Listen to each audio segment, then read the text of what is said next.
On vous souhaite la bienvenue à Tetiana. Tetiana, elle va se présenter.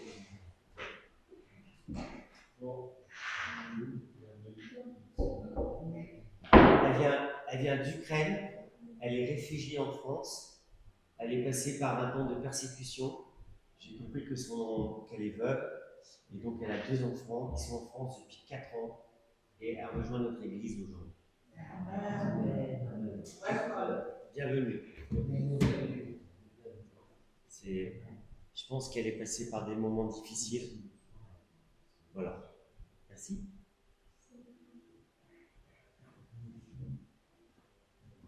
Je sais pas, j'ai pas besoin du micro. Vous m'entendez bien? Si vous m'entendez pas, vous me le dites. J'ai pas pris ma Bible.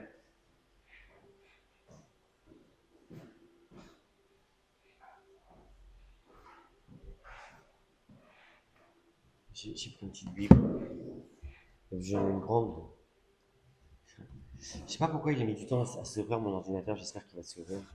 Il y a des jours, c'est toujours très compliqué. C'est pas pourquoi. C'est là qu'il va faire une mise à jour. C'est quoi? Attends.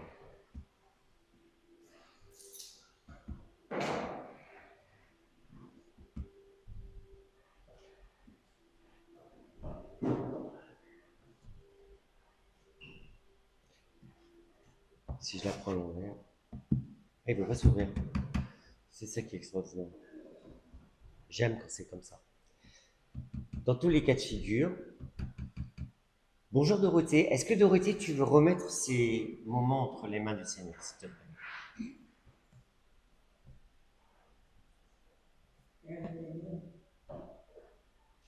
Après avoir chanté ta louange, nous demandons à ce que tu ouvres notre esprit pour pouvoir écouter la parole et pouvoir graver aussi dans nos cœurs.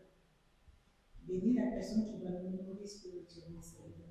Donne-lui la sagesse et l'esprit de pouvoir nous donner à manger aussi spirituellement.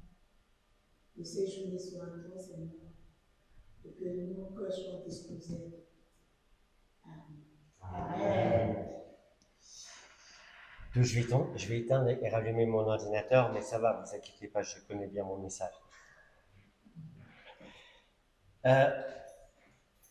Est-ce que vous avez passé de bonnes vacances?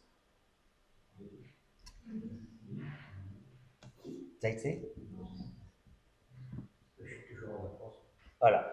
Aujourd'hui, l'église est un peu vide parce que on a une brocante à Mervan et nous avons une bonne partie des personnes qui sont à Mervan. Nous avons normalement, nous aurions dû avoir William qui aurait dû apporter le message ce matin, mais il a été invité à participer. Enfin, il ne pouvait pas se désister parce qu'il y avait un baptême dans leur alliance d'église, et donc de ce fait, ils ne sont pas là. Donc voilà. Et Jean-Louis faisant partie aussi de la même alliance d'église, donc ils y sont allés aussi en même temps. Dans votre vie chrétienne, est-ce qu'il y a des versets qui vous ont marqué?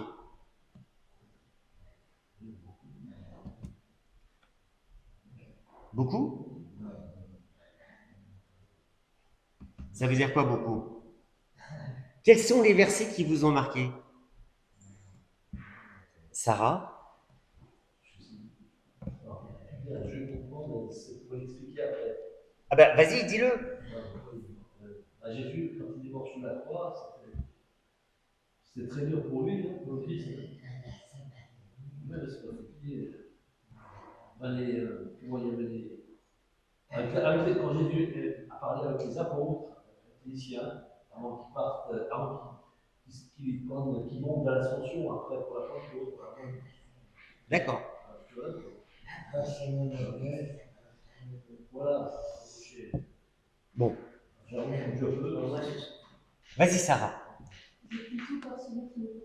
Je puis tout par celui qui me fortifie. Ça, c'est un vrai verset. Amen. Dorothée. Dieu pardonne leur car ils ne savent pas ce qu'ils font. Dieu, Pardonne-leur car ils ne savent pas ce qu'ils font. Dieu pardonne-leur parce qu'ils ne savent pas ce qu'ils font. Yvon, vous voulez dire quelque chose? Le 3,16, Jean, Dieu a tant aimé le monde. Dieu a tant aimé le monde. Mais aussi des passages dans la Bible sur le pardon assemblé avec le sacrifice de Jésus. Ça, c'est bouleversant. Fatima?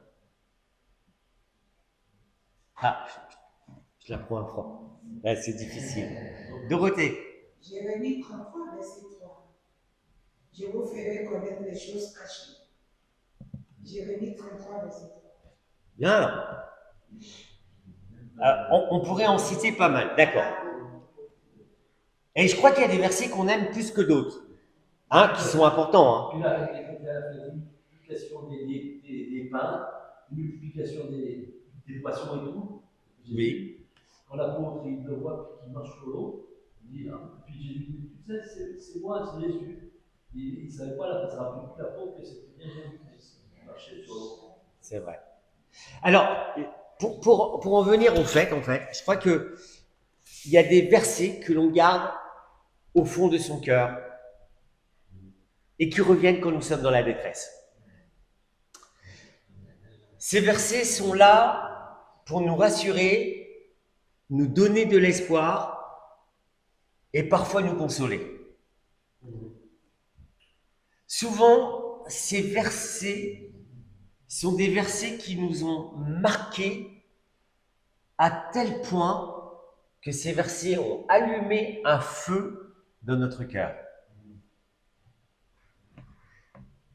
Ces versets nous ont donné le désir de connaître Dieu et de nous rapprocher de Dieu. Souvent, ces versets confirment cette certitude que Dieu agit et qu'il est vivant et qu'il va tout changer. Un verset qui est tenu pour chacun de nous la plupart du temps comme une promesse de Dieu pour moi. Ce n'est pas des versets comme ça où vous dites ça, c'est pour moi. C'est la promesse que Dieu m'a faite. Un verset qui a une telle intensité dans votre vie que vous vous êtes blotti dans les bras du Seigneur. Quand j'étais enfant, je chantais un chant quand j'étais en colonie de vacances et qui disait, c'est des colonies chrétiennes, hein, j'allais dans une colonie chrétienne parce que ma maman, non, c'est pas parce qu'elle était chrétienne, hein, c'était parce que voilà. Et ce chant, c'était Une flamme en moi. Vous connaissez? Une flamme en moi réchauffe mon cœur. Bon. Et quand on est enfant, on chante ce cantique et je me rends compte que ce cantique, à cette époque, n'avait pas une grande importance pour moi. N'avait pas la signification qu'il peut avoir aujourd'hui. Et vous savez quand est-ce que ce cantique a pris toute sa signification? Le jour où j'ai compris l'amour de Dieu pour moi. Je vais vous raconter une histoire vraie, qui va illustrer la réalité d'un verset que l'on trouve dans le psaume 34 au verset 7. Psaume 34, verset 7, on peut l'afficher. Quand un malheureux crie, l'Éternel entend et le sauve de toutes ses détresses. Quand un malheureux crie, l'Éternel entend et le sauve de toutes ses détresses. C'est bien, c'est un verset qui peut nous parler, mais qui peut passer complètement à côté. Quand j'étais adolescent, j'avais été placé dans un foyer, ça arrive, hein, un truc du genre aide à l'enfance, si vous connaissez, avec vaguement des éducateurs. je peux vous dire que j'ai eu une enfance un peu perturbée. J'ai subi un peu la misère. Le souci, c'est que vous êtes protégé pendant un temps, enfin ce qu'ils appellent protégé, hein. Je ne m'avancerai pas là-dessus. C'est que quand vous avez 18 ans, le système s'arrête brutalement. Et le jour où j'ai eu 18 ans, donc j'ai eu 18 ans, j'étais au lycée, hein, donc j'ai eu 18 ans, ça a passé, et puis à la fin de la scolarité, on m'a donné un petit billet de train qui était un aller simple, j'étais en région parisienne, qui était en aller simple pour Nice, pour aller chez ma mère. Je me suis retrouvé avec un billet de train pour retourner chez ma mère. Vous imaginez bien que si j'étais en foyer protégé, c'est qu'avec ma famille, c'était pas le beau fixe. Et on m'a donné ma malheureuse valise, parce que j'avais que ça, hein. Donc je suis retourné chez ma mère avec ma valise. Pour moi, je peux vous dire que c'était oups. Qu'est-ce que j'allais faire?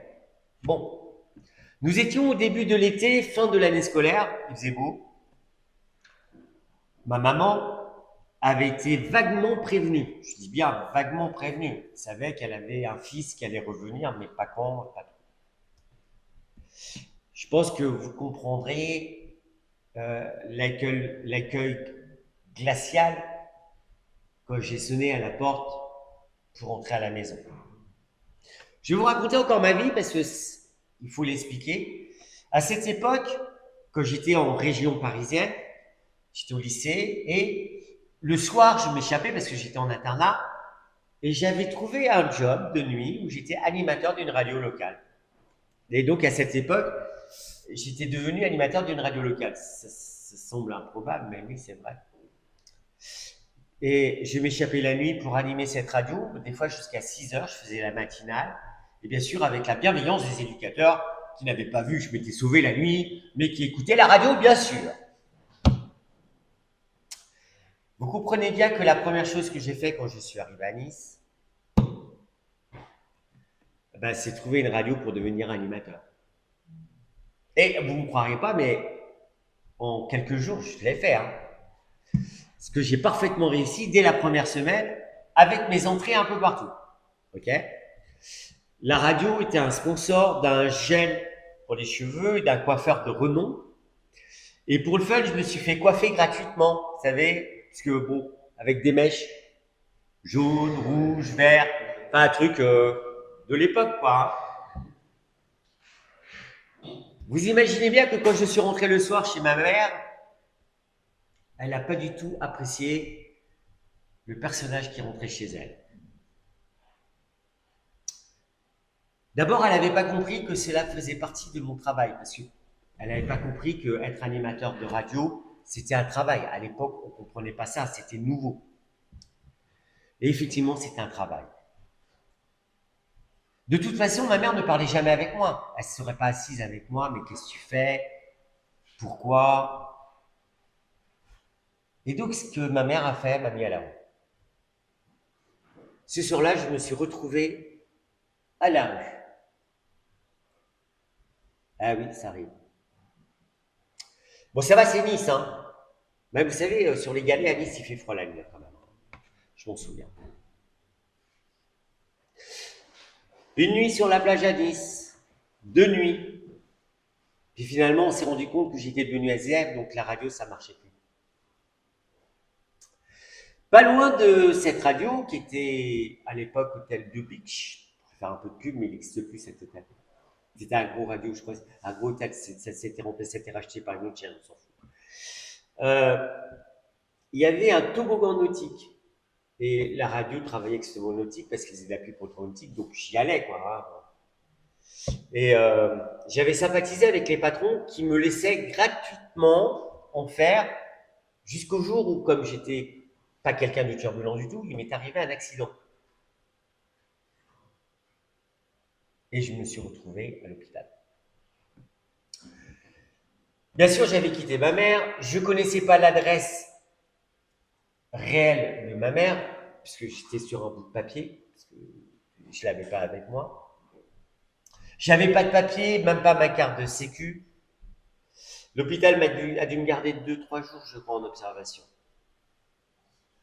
Et je ne sais pas ce qui s'est passé, mais quelqu'un d'extérieur s'est chargé de régler les frais de mon hôpital. Un mystère. Mais je me suis retrouvé cette fois-ci pour de vrai, abandonné et sur une plage. Et quand vous n'avez plus rien, et que vous avez 18 ans, à peine, hein, 3 mois à peu près, qu'est-ce qui vous arrive? Abandonné. Ce soir-là, et je me rappelle encore sur cette plage, il ne me restait qu'une solution. Dieu. La seule solution qui me restait, alors que je n'avais rien, plus rien, c'était Dieu. Et sur cette plage, j'ai prié. Et moi, je connaissais Jésus puisque j'ai fait toutes les colonies de vacances depuis l'âge de 8 ans. Je m'étais plus ou moins converti à 8 ans. J'avais lu ma Bible, je connaissais plein de choses. Mais ce soir-là, j'ai prié pour de vrai. Et j'ai donné pour la deuxième fois mon cœur à Jésus. Ah, quand on est dans la détresse, on fait des promesses à Dieu. On fait des promesses profondes qui souvent, on va avoir du mal à tenir. Mais parce qu'il est le seul qui peut être notre cours. J'ai prié. Et ce soir-là, la deuxième fois de ma vie, les versets 5, 6, 7 et 8 du psaume 34 sont devenus une réalité pour moi. J'ai cherché l'Éternel et il m'a répondu. Il m'a arraché de toutes mes frayeurs. Quand on regarde à lui, on resplendit de joie et le visage n'a pas à rougir. Une fois que j'ai prié sur cette plage à Nice, avec aucun avenir devant moi, j'ai eu la paix de Dieu, avec la certitude que Dieu allait s'occuper de moi. Quand un malheureux crie, l'Éternel entend et le sauve de toutes ses détresses. L'ange de l'Éternel campe autour de ceux qui le craignent et il les délivre. Ces versets ont pris toute leur signification ce soir-là. La parole de Dieu est agissante quand elle transperce votre âme, votre cœur avec cette force, avec cette certitude que Dieu va agir. Ce matin, sur la plage, je savais que Dieu allait agir. Quel mystère! Le seul endroit que je connaissais, mis à part ma mère, parce que vraiment Nice, moi je ne connaissais pas, hein. Eh ben, je suis retourné au toboggan nautique. Je me suis présenté.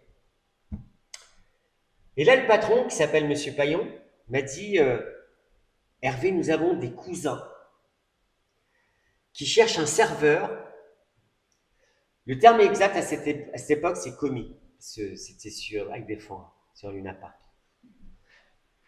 Ils cherchent un serveur sur le Luna Park à Antibes. Et voilà qu'ils m'ont amené chez une dame qui s'appelle toujours Madame Thévenot, Freda, pour travailler chez elle. Ce matin-là, j'avais un travail. J'étais logé. J'étais nourri. J'étais blanchi. Et j'avais un salaire. J'avais rien fait. Quand un malheureux crie, l'Éternel entend et répond. Il sauve de toutes les détresses. C'était en 1985, il y a 41 ans. Vous savez où j'étais cet été? Au Luna Park. Vous savez où j'étais l'été d'avant?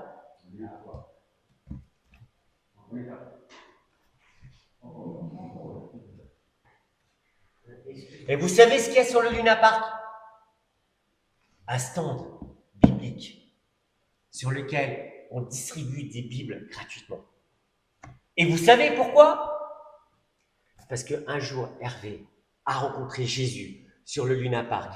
Il a offert une Bible à Madame Thévenot, qui n'était pas chrétienne. Il a offert une Bible à James, à Nelson, à Teddy, qui sont les responsables du Luna Park. 40 ans après, il y a un stand avec. Quand un malheureux crie, et ça va bien au-delà.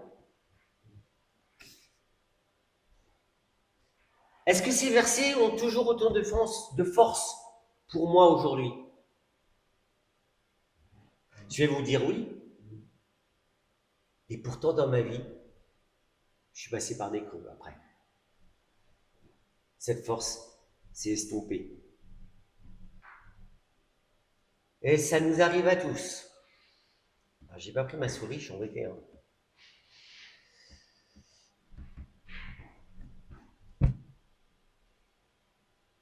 Je me suis éloigné du Seigneur.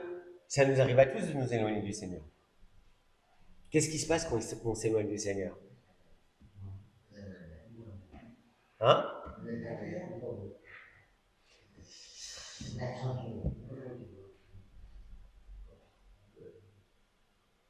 Et pour chacun de nous, Dieu met une étincelle dans notre cœur qui peut se transformer en flamme, qui brûle, mais qui peut être étouffée et s'éteindre.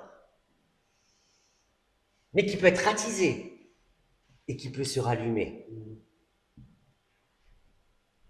Tout cela dépend uniquement d'une petite chose.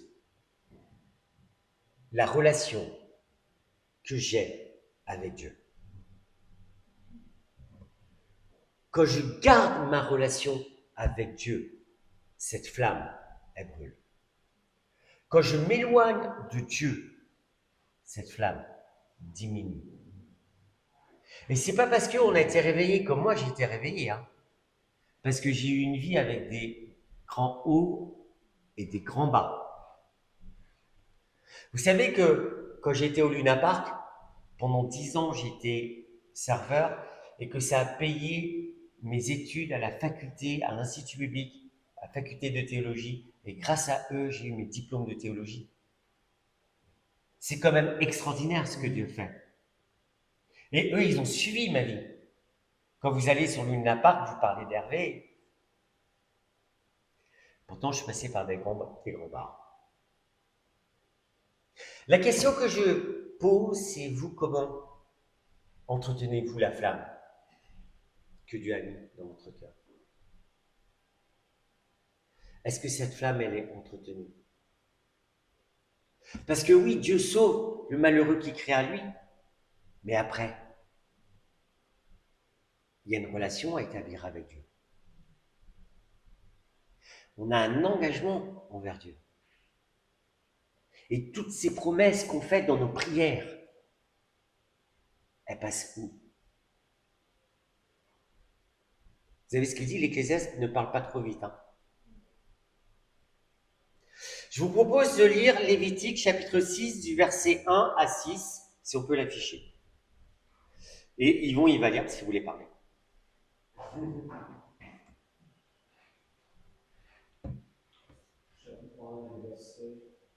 Chapitre 6, verset 1 à 6.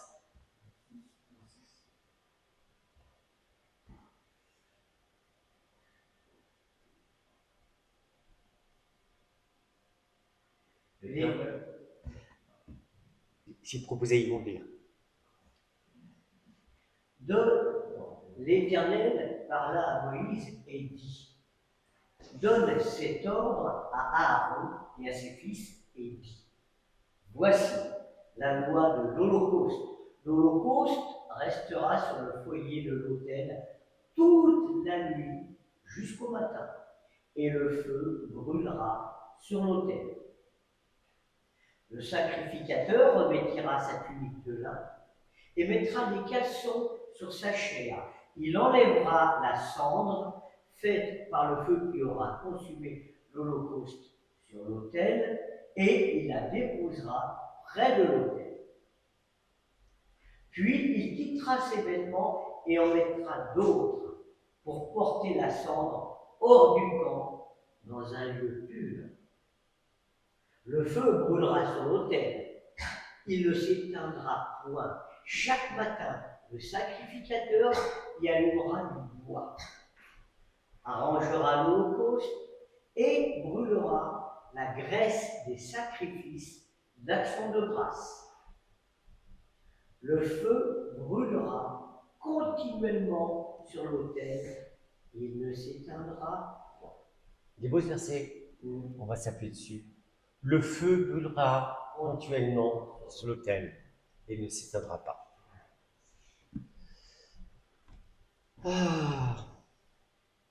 Comme le sacrificateur, nous sommes devenus des sacrificateurs pour Dieu. Nous avons la responsabilité d'entretenir la flamme que Dieu a allumée en chacun d'entre nous.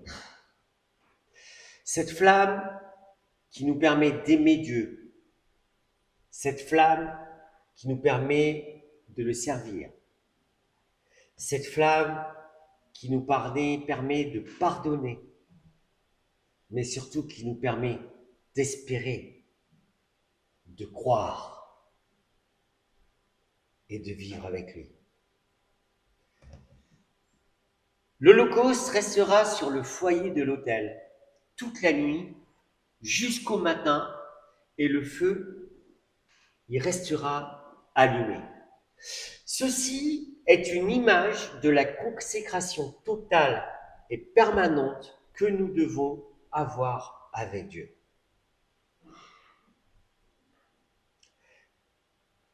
Est-ce que je reste allumé du matin au soir? Est-ce que ce feu à l'intérieur? Le feu brûlera continuellement sur l'autel et il ne s'éteindra pas. Ce feu perpétuel doit s'appliquer de manière spirituelle pour moi. Paul me dit offrir mon corps comme un sacrifice vivant, saint, qui plaise à Dieu. C'est-à-dire, est-ce que je me suis offert à Dieu complètement? Est-ce que je suis Jésus dans une consécration totale? Et c'est là ce que Dieu attend de moi, pour que le feu reste allumé. Consécration totale à Jésus. Verset 4, il changera de vêtements et emportera les cendres hors du camp, dans un endroit rituellement pur. Les cendres symbolisent quoi? Notre péché. Qu'est-ce que nous laissons dans notre cœur pour éteindre le feu? Alors la question c'est, qu'est-ce qui se passe quand nous laissons des cendres sur le feu? Pardon? Ça étouffe le feu. Ça étouffe le feu, effectivement. Est-ce que nous laissons le feu s'éteindre par notre péché, nos rancœurs, notre méchanceté, nos addictions, nos mensonges, notre manque d'amour? Et on peut en identifier plein.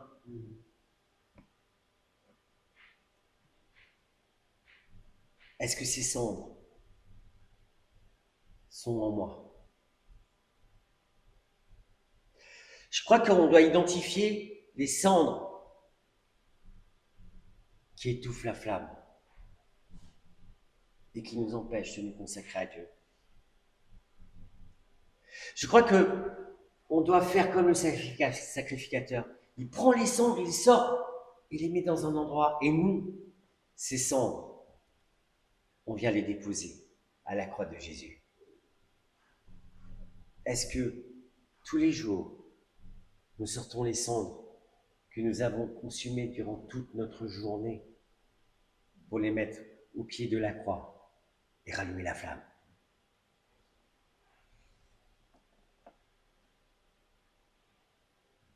Déposer ces cendres à la croix de Jésus. Veux-tu rallumer la flamme que Dieu a mise dans ton cœur?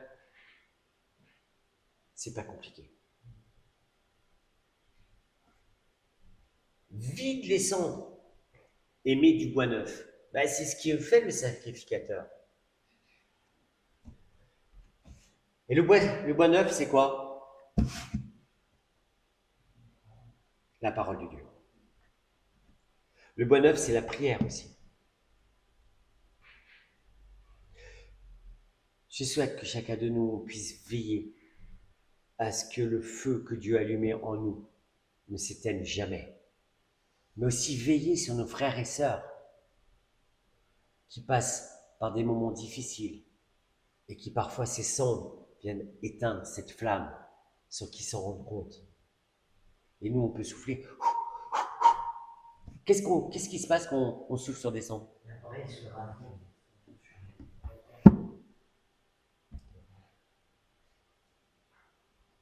Jamais je ne veux que cette flamme s'éteigne.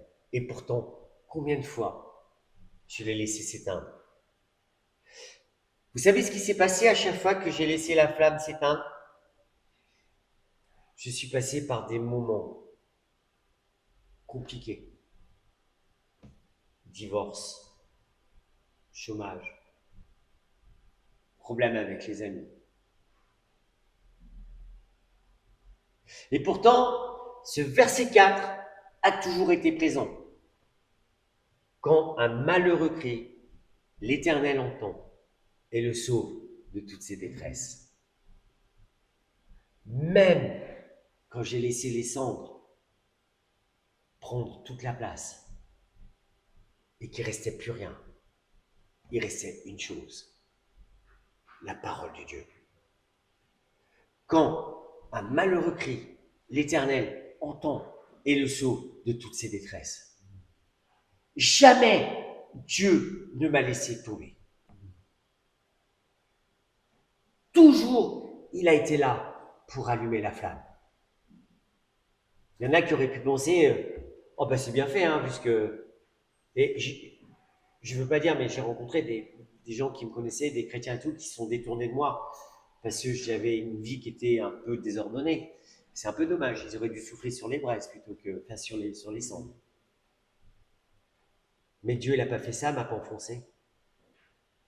Il a attendu que je crie à lui. Et il a entendu. Aujourd'hui, je ne dis pas que tout est rose, hein. Tous les jours, je dois ranimer la flamme. Et tous les jours, ces versets doivent venir et être importants pour moi. Pour chacun de nous, je crois que c'était un petit témoignage que j'ai apporté. Mais c'est pour nous engager à ranimer le feu que Dieu a mis dans nos cœurs. Tous les matins, en lisant la parole de Dieu, ou le soir, comme vous voulez, en priant. Parce qu'on oublie que la prière fait des choses incroyables. Quand un malheureux crie, ça passe par quoi? Par la prière. En pardonnant. Vous savez que quand on ne pardonne pas, c'est plus des cendres, hein, c'est du bois mort. Hein. Et mouillé en plus. mais Dieu il a le pouvoir de tout rallumer. Ce matin, si vous avez des cendres, si nous avons des cendres, je vous engage à les vider, à les déposer à la croix de Jésus, pour que cette flamme puisse briller en vous, en moi. Que Dieu vous bénisse, et on va chanter une flamme en moi, réchauffe mon cœur. Qui c'est qui le connaît? Un peu? On peut mettre les paroles? Vous connaissez? Une flamme en moi, réchauffe mon cœur. Même en anglais, hein, on peut chanter en anglais. Allez.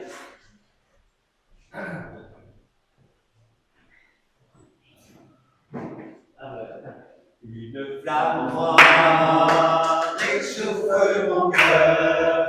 Cette flamme en moi, brûle les malheurs. Je sens qu'elle est là, sa douce lueur. Brille en moi, brille en moi, brille en moi. C'est une flamme d'amour qui m'éclaire dans la vie. Et cette lumière d'amour vient illuminer ma vie. En attendant le matin, je vais dire à mes voisins que cette lumière enfin vient briller en moi. Cette flamme en moi réchauffe mon cœur. Cette flamme en moi brûle mes malheurs. Je sens qu'elle est là, sa douce lueur. Brille en moi, brille en moi, brille en moi. Le lundi, j'ai son amour. Le mardi, je prends sa paix. Mercredi est un beau jour. Jeudi, je veux le chanter. Vendredi, si j'ai douté. Samedi, il y a l'été. Le dimanche, cette joie vient briller en moi. Réchauffe mon cœur. Cette flamme en moi brûle bien ma vie. Je sens qu'elle est là, sa douce lueur. Brille en moi, brille en moi, brille en moi. Amen. Vous comprenez que ce cantique, il a toute une signification maintenant pour moi. Oui, oui, oui. Je vous souhaite une très bonne semaine. Hervé, je vais te demander, quand tu vas parler, je sais pas,